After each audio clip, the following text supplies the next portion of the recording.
My name is DJ Cuppy. I'm from Nigeria and I live in London, but I consider myself an international advocate.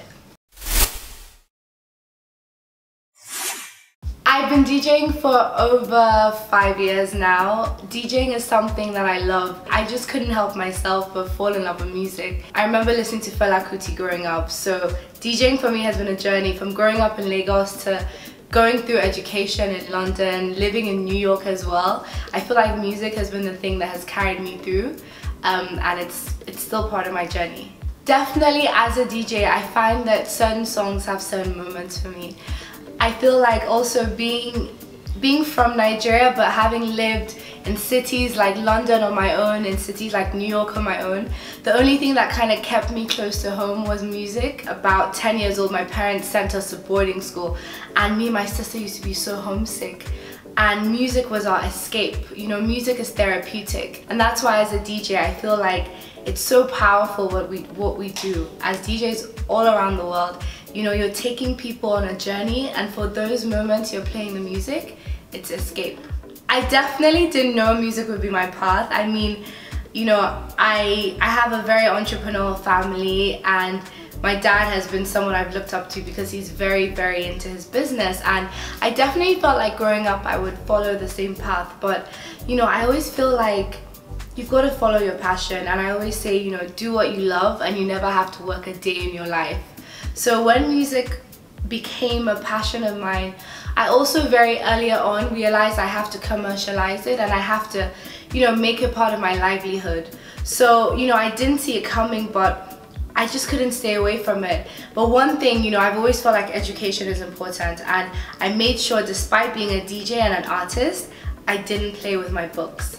So, you know, I've managed to go through school. I have a bachelor's degree in economics, I have a master's degree from NYU, and possibly exclusive a doctorate. Maybe I'll get a PhD.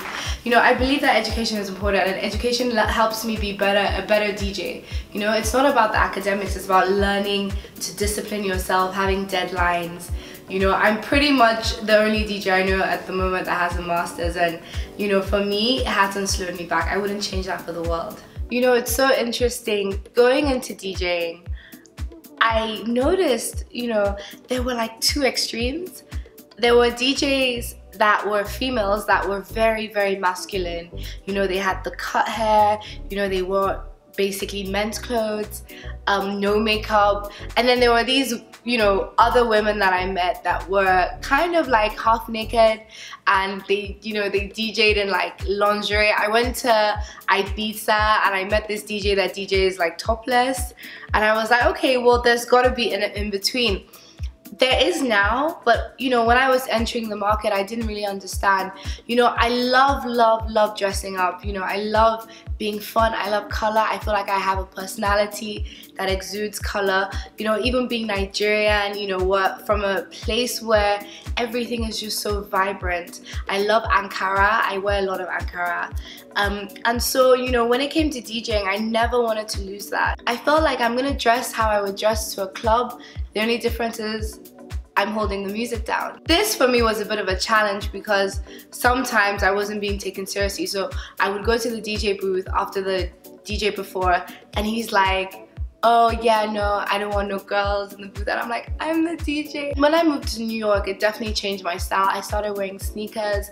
So I feel like I'm at a point where I can balance my femininity with a bit of edge and a bit of African as well. You know, I think naturally I'm quite a chic person, and you know, I think I try my best to, you know, bring my own vibe, you know, when I DJ. But having said that, I also want to be comfortable, and you know, I want to feel like after I DJ, I can throw my headphones off and just join. I used to DJ in heels, and you know, when you do 6-hour sets, that's not exactly the best. One thing that's very unique and that I'm known for are my headphones, and that for me was really important because, you know, as a woman, I felt like, you know, I was more able than most men to express myself through my headphones. You know, I'm known for my sort of Swarovski crystalled headphones. I have over, I think, how many do I have? Like 21 headphones, and they're all in different colors. So my hair is really interesting. Growing up in Nigeria, I did a lot of braids braids are very, very, very in, you know. I think as an African woman, you do braids at some point in your life. You know, as I got older and weaves started getting cool, I love long hair. Again, my personality is just very, very, very vibrant, so I loved having long hair. I had black hair for a long time, but what happened is when I got really serious with DJing, hair started getting in the way.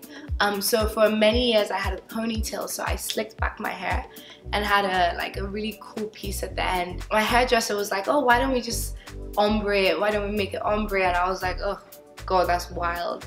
But we did it. I think it was like my 19th birthday at the time, and I loved it. So over the years, I've gone from kind of like, I always had this golden ombre, and it's really just gone blonder by the year. And I'm pretty sure I'm at my blondest. And you know, now being so confident in my craft, you know, I mean, yes, I've got to push my hair back, but you know, I love having hair now, and I feel like I'm a lot more experimental. But now I believe in what I do so much, and I know the skill I have that I don't really care. You know, I can DJ with a wig or without a wig. I lived here for 2 years. I lived in New York. Like I said, I went to NYU. I worked at Rock Nation for 2 years. At the moment, I'm here to, I guess, to kind of like touch base more than anything. You know, New York is a place I always have shows. LA is a place I go as well. And there's, you know, in between places like Chicago, there's Atlanta. You know, so for me, being, you know, one of the sort of, I guess, creatives at the forefront of Afrobeats, it's so important to touch base with the diaspora, and everybody knows this, there's Africans everywhere. I actually have more fun, I feel like, engaging with Africans outside Africa than inside, because there's a lot of them represent the continent more than the ones there. You know, you go back home and you know, you kind of see a lot of the struggles, and you know, people are tired, they're frustrated, and you come here and everyone just wants to talk about how much they love home. You know, so being in the States, connecting with, you know, Africans and non-Africans is amazing. And I think for me, I'm so lucky because there has never been such an appreciation for Afrobeats music. And you know, every single African artist will tell you it's been a long time coming. You know, our music is beautiful, our people are great, and I think it's about time, you know, people start appreciating it. So I'm in Atlanta particularly because I'm shooting a video. It's for my first big single, which I'm really excited.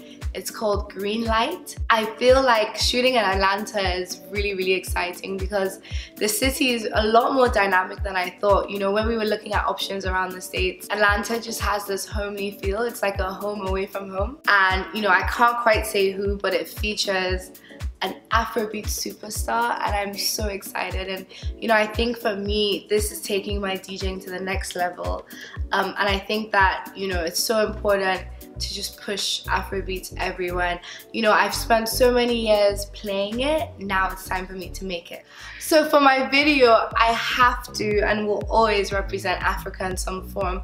So I'm wearing a lot of African designers, but you know, I feel like I'm bringing them in a different light. The Cuppy brand is very dynamic, but it's also very adventurous. So, you know, I'm mixing a lot of, I think, household designer names but with African designers, so I think that's going to be an amazing synergy. You know, but I feel like when you think Cuppy, you think color, so there'll be a lot of color. And you know, I feel like the older I'm getting, like I said, I'm getting comfortable in my own skin, so you know, there might be a few risque looks, but I'm really excited. So people can find me on socials. My Instagram, Twitter, Facebook is @CuppyMusic, and my website is djcuppy.com. Watch out, more to come from Cuppy. Mwah.